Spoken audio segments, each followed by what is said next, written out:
Welcome to a new edition of the Famous Interviews with Joe Dimino. On this episode, we talk with podcaster and life recovery coach Vernon Layne. He is the founder of That Christian in Recovery podcast. It's a podcast that helps people with their own life struggles and addictions.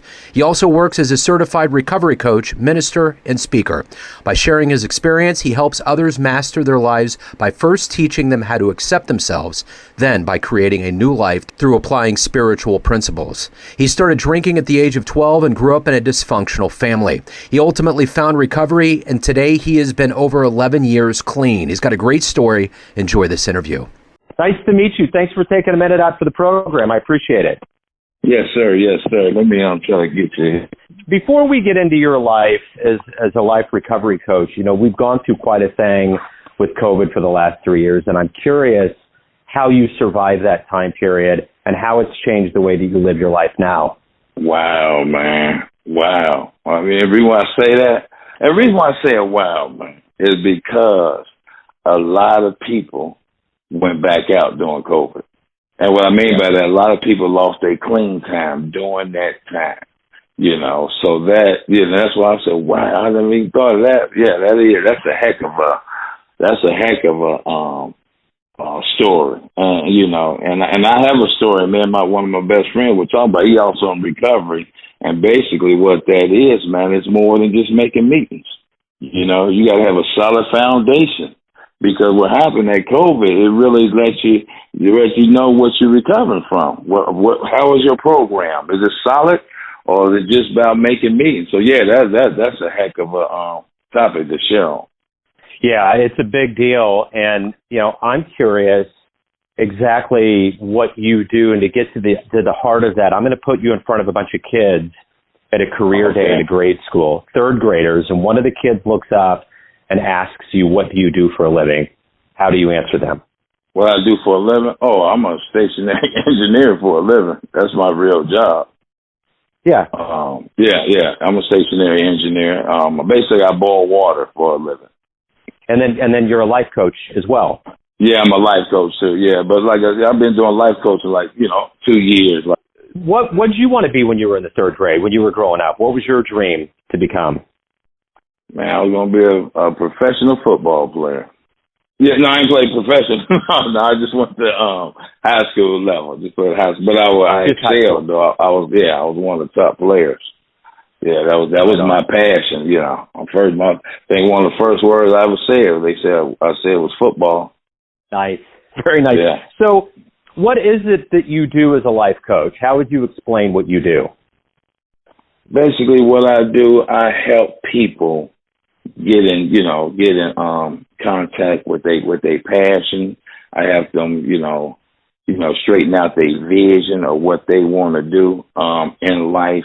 Basically, I coach them through coming up with a plan. You know, it's really their plan, but I'm just cheering them on and helping them, guide them, and help them to see blockages that's preventing them from becoming the best, the person that they want to be. Because a lot of times a lot of them just need encouragement. A lot of them a lot of people just don't believe in themselves. So that's what I do. I coach them. I help guide them. They come up with a plan. We come up together collectively. I support them. I check up on them. And if it ain't working, we try to find something else that's working for them. But the main thing is to help them become the best person that they can be. So as somebody that obviously gives a lot, go back to your childhood. Tell me where you were born and raised and how all of this started for you. How were these seeds put in you to be who you are today? Oh, it started when I was a young kid, man. I have to say, third grade, whatever, when I was a young kid. It came from my mother, man. My mother and my sister, they always instilled these positive, words into me. You can be all you can be as long as you put your mind to it. Where there's a will, there's a way. I grabbed that. Even though I was raised in the hood, even though a lot of negative around me, I grabbed that. That was who I was. I believed that. So I excelled, man. I was one of the type of person when it started way back then. It was easy. Academics came easy to me. Okay, and so that's how I got my self-worth based on performing. So, but the streets too was kind of captivating, even though, but deep down inside, I knew it wasn't for me because my home, my foundation, my home, my mother, my sister, they was instilling. I did have some brothers that was drinking, fighting, running the streets, so I had this push and pull type thing. But that's where who I became right now is really, I'm being who I really am right now. Like I said, the drugs, the streets, that really wasn't me, but I had to put on that front in order to survive. That's what happens when you're raised in a dysfunctional family, right? Dysfunctional family, you have to survive. So you have to do what you do, and that's get in where you fit in. So who has consistently been a hero or a role model for you in your life? I'd say my mother and my sister. Yeah, they both passed now, but yeah, they was my hero, and of course Muhammad Ali. That was my outside hero, Ali.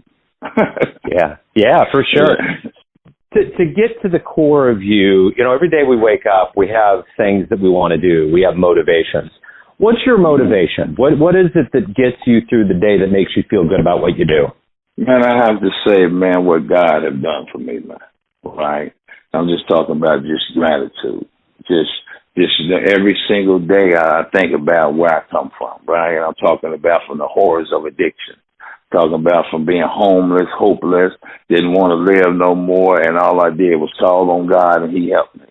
That's what motivates me. It's the love of God. I just want to give it back. I'm not trying to do nothing for me. I'm doing everything for His glory. So I have to say it's because of Him. When you're at the end of that day, so to speak, how do you quantify a good day? How do you look back and say, you know what, that was a good day? That was good. That's usually when I just, if I learn something. I'm a big person I love to grow, right? So I try to learn something new every day. It can be a word. It can be a system.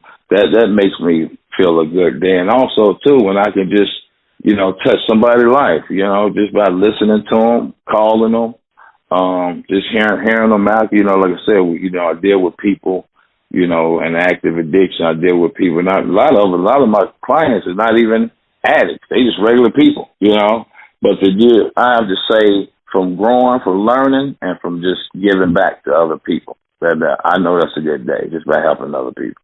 If you were to have a dream tonight and you ran into, say, the 20-year-old version of yourself, and you could give that version of you a piece of advice based on the wisdom you've gained through your life, the things you've overcome, what would you tell that young version? I'll just say, man, go on and just be you. Be yourself. It's all right. It's okay to be you, It's okay to be you. You don't have to try to fit in. You don't have to try to impress nobody. You don't have to put on this front. It's okay to be you, because that's what I was doing. That's what I was telling you. Survival mode. Get in where you fit in. But, yeah, that's what I tell them. Just go on and be yourself, because that's one of the biggest things that I got out of recovery and my walk with Christ. It's okay to be you. So everyone out there has an idea of who they think you are, your family, your friends, your clients, colleagues, but you live your life. What's your perception of you? Who do you think you are? I'm a good guy, man. I got a good heart. I'm just a good guy at heart, and I want to see the best. I can be a little rough, on people around the edges, right? Because I'm a little rough on myself, but I'm a good guy. I'm a good rounded guy, and it took me a long time. So I'm glad you have asked me that question. It took me a long time to come to believe that, right? But again, you have people around you. You have a sponsor. You have, I got a life coach. I have a spiritual advisor, right? I have my wife, my children. They tell me every day how good I am. So now I came to believe it. But it was a process. But now I come to the point like, yeah, you know what? I am a good guy.